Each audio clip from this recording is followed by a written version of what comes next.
ऐसे में ऋषिकेश, क्योंकि आप तो वहां जनता के बीच लगातार बिहार का माहौल देश के आप सामने रख रहे हैं, दर्शकों को आप लगातार दिखा रहे हैं, ये धर्म और जात की लड़ाई किस तरह से ले रही है बिहार की जनता, वो भी तब जब चर्चा ये होने लगे कि भाई यूपी में अयोध्या में श्री राम का मंदिर और अब सीतामढ़ी में सीता माता का मंदिर।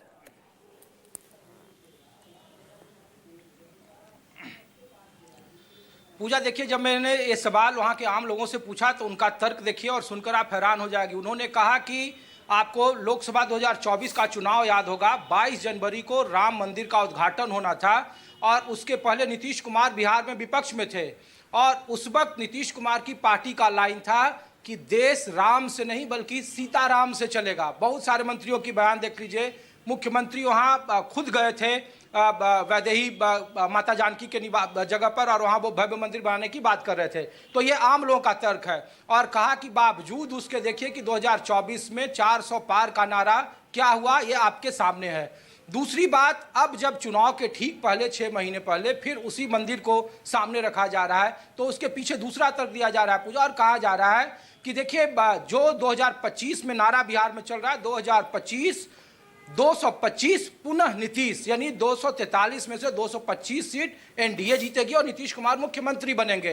लेकिन उसके पीछे दूसरा तर्क दिया जा रहा है पूजा कि आप बताएं कि जिस मिथिलांचल में तकरीबन 60 सीटें हैं, 60 में से 45 से ज़्यादा एनडीए के पास में है, वहाँ पर दरभंगा एम्स, दरभंगा एयरपोर्ट, 7 मंत्री जो बने उनमें से 4 मंत्री उस इलाके में, दरभंगा से 2 बने, अररिया से 1 बने, शिवहर से 1 बने, पूरा 36 मंत्रिमंडल है नीतीश सरकार का, उसमें 10 ओबीसी, 7 ईबीसी, 2 महादलित। तो जब इस तरह का समीकरण है, बावजूद इसके गृह मंत्री को क्यों कहना पड़ रहा है कि हम भव्य मंदिर बनाएंगे? इसके पीछे की दलील सिर्फ और सिर्फ पूजा यही है कि इन इलाकों में अब भी पिछले बार एमआईएम एक ऐसा फैक्टर था जो उस इलाके में 5 सीटों तो वो जीती, लेकिन तकरीबन 8 से 10 सीटों पर वो चुनाव हरवा दी महागठबंधन को। ये वो इलाका है जहाँ पे 50%, 60%, 70% मुसलमान है। आप अररिया, किशनगंज, पूर्णिया, कटिहार में आप चले जाएं और उन इलाकों में एमआईएम ने पूरा खेल बिगाड़ दिया। 24 में से 17 या 18 सीटें एनडीए के पास थी।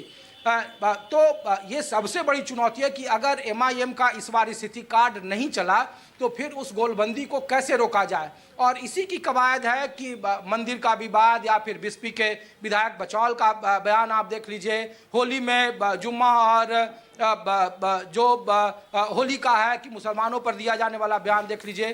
तो ये अभी से एक पृष्ठभूमि तैयार की जा रही है, नहीं तो जिनके पास विकास का मॉड्यूल है, जिनके पास नीतीश कुमार का उन इलाकों में जो मंडल का सबसे बड़ा जो वोट बैंक है, जो वहाँ पे कॉम्बिनेशन है सोशल इंजीनियरिंग का, वो उनके पास है। जब मंत्रालय में, इधर अभी नया मंत्रालय में 4 मंत्री दिए, पूरे 36 में से सबसे ज़्यादा ईबीसी, ओबीसी, महादलित का आपने फॉर्मूला कर लिया, बावजूद इसके आखिर क्यों ज़रूरत पड़ रही है कि आपको इस तरीके की ध्रुवीकरण की सियासत करनी पड़े? और ये बात जानते हैं और इसीलिए विपक्ष भी जानता है पूजा। इसलिए देखें कि जैसे जैसे चुनाव आएगा, इस पूरे बिहार में 243 सीट पर विपक्ष सिर्फ और सिर्फ चर्चा करेगा पढ़ाई पर, लिखाई पर, दवाई पर, बेरोजगारी पर, महंगाई पर, जातीय जनगणना पर। इसलिए बिहार में विपक्ष की तरफ से इस पर कोई रिएक्शन नहीं दिया जा रहा है और बार बार सत्ता पक्ष की ये कोशिश की जा रही है कि आप उनके पिच पर आए, उनके पिच पर खेलें, जिससे कि उन्हें फायदा हो। और उन्हीं इलाकों में इस बार एनडीए को अपना गढ़ बचाने की चुनौती है, वहीं डेंट होने की चुनौती है। इसीलिए इस तरीके का कैनवास बुना जा रहा है पूजा। ये आम लोग की दलील मैं बता रहा हूँ आपको।